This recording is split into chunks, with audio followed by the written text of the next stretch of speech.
बड़ी खबर आपको बता दें, जहां देश में तेजी से कोरोना के आंकड़े बढ़ रहे हैं और 24 घंटे में सबसे ज्यादा नए केस सामने आए, जहां 24 घंटे में 57,117 नए मामलों में इजाफा हुआ है। वहीं एक दिन में 764 लोगों की मौत हुई है और देश में फिलहाल कोरोना का आंकड़ा 16,95,988 पर पहुंच चुका है। वहीं देश में कोरोना के एक्टिव केस की संख्या 5,65,103 है और देश में 11 लाख के करीब लोग हालांकि ठीक भी हो चुके हैं। वहीं अब तक 10,94,374 मरीज जो कि इलाज के बाद ठीक हुए और 36,511 लोगों की अब तक मौत हो चुकी है। तो एक बार फिर से रिकॉर्ड तोड़ नए मरीजों का आंकड़ा जो 24 घंटे के सामने आया है। 57,117 नए मामले सामने आए हैं। वहीं एक दिन में 764 लोगों की मौत भी हुई है। तो कोरोना का आंकड़ा और ग्राफ जो कि लगातार देश में, राज्य में हर एक हिस्से में बढ़ता हुआ नजर आ रहा है। हालांकि उस मुताबिक सैंपलिंग भी लोगों की जा रही है ताकि वक्त पर रहते हुए कोरोना संक्रमित लोगों को उनको बेहतर इलाज दिया जाए और बेहतर से बेहतर नतीजे मिल पाए ताकि जो संख्या है उसमें इजाफा ना हो। और अमित दुबे हमारे साथ, हमारे सहयोगी ज्यादा जानकारी के लिए जुड़ गए हैं, सीधा उनका रुख कर लेते हैं। तो अमित, एक बार फिर से रिकॉर्ड तोड़ एक दिन में 24 घंटे में जो नए मामले सामने आए हैं वो है 57,117। जी बिल्कुल, देखिए कोरोना संक्रमण की बात करें तो रोज नई ऊंचाइयों को छू रहा है। हालांकि आज जो मामले निकले 57,117 अब तक के सबसे ज्यादा मामले हैं और टेस्टिंग की बात की जाए तो कल की तुलना में आज 1 लाख से भी ज्यादा कम टेस्टिंग हुई है। कल की टेस्टिंग 6,46,000 थी जबकि आज 5.25 लाख से ज्यादा टेस्टिंग हुई है।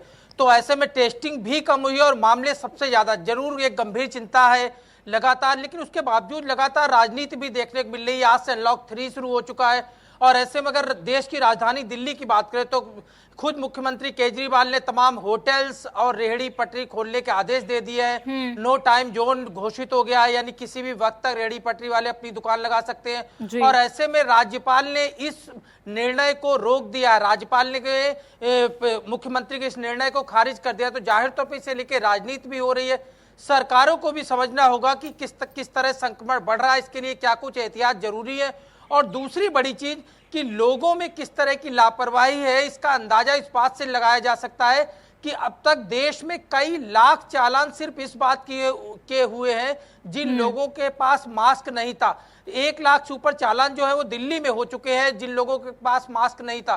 तो ऐसा समझा जा सकता है कि लोग भी किस कदर लापरवाह हो रहे हैं जिस वजह से संक्रमण लगातार बढ़ रहा है। जी, लेकिन अमित ये बताइए, जैसा कि आपने कहा जो सैंपलिंग की बात करें तो वो पिछले दिन के मुताबिक यहाँ पर कम थी और मामले को अगर देखा जाए तो ज्यादा है।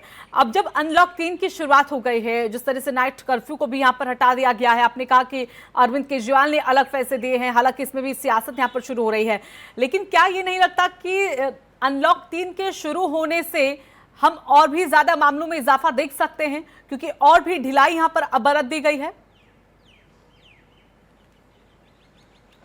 जी बिल्कुल, देखिए 2 चीजें हैं। एक तो अनलॉक 3 जो है आज से शुरू हो चुका है, दूसरा लगातार जो त्योहारों का उत्सव है वो भी कहीं ना कहीं संक्रमण बढ़ाएगा। चाहे आज बकरीद की बात करें, आने वाले दिनों में रक्षाबंधन है, तो लगातार जो त्योहार हैं वो भी यहाँ पे आ रहे हैं जो कि कहीं ना कहीं जो सोशल डिस्टेंसिंग है, जो मास्क जरूरी है, इन चीज़ों पे लोग अगर एहतियात नहीं बरतेंगे तो जरूर संक्रमण बढ़ेगा, इसमें भी कोई दो राय नहीं है। हालांकि यूपी की बात करें, जो मिनी लॉकडाउन सैटरडे संडे होता है वो जारी है। कुछ जगह जो है संडे को रक्षाबंधन देखते हुए जरूर कुछ ढील दी जाएगी, लेकिन बाकी जगह जो है मिनी लॉकडाउन पूरी तरह जारी है। देश की राजधानी दिल्ली का हाल हमने पहले ही बताया कि किस तरह से यहाँ पे खासतौर पर एलजी और मुख्यमंत्री दोनों एक दूसरे के विरोध में खड़े हुए हैं। लेकिन सबसे बड़ी चीज है कि अब तक वैक्सीन तैयार नहीं हुई। यहां तक अमेरिका की जो मॉडर्न यूनिवर्सिटी है जो वैक्सीन तैयार करी, उसने भी कहा है कि अगले साल तक वैक्सीन आएगी। अभी तक जो है लगातार हर जगह ट्रायल चल रहा है, तो लोगों को समझना होगा कि किस तरह सिर्फ एहतियात ही एकमात्र विकल्प है।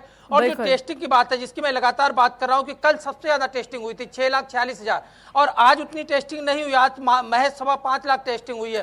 तो ऐसे में इतने ज्यादा मामले आना कहीं ना कहीं लगातार लोग जो है वो इससे संक्रमित हो रहे हैं। पूरी तरीके से देखा जाए अगर मामलों में इजाफा हो रहा है तो वो कहीं ना कहीं लोगों की लापरवाही है जिसके चलते रोजाना नए रिकॉर्ड्स, नए मामलों के सामने आ रहे हैं। तो धन्यवाद आपका अमित, हमारे साथ जुड़ने के लिए।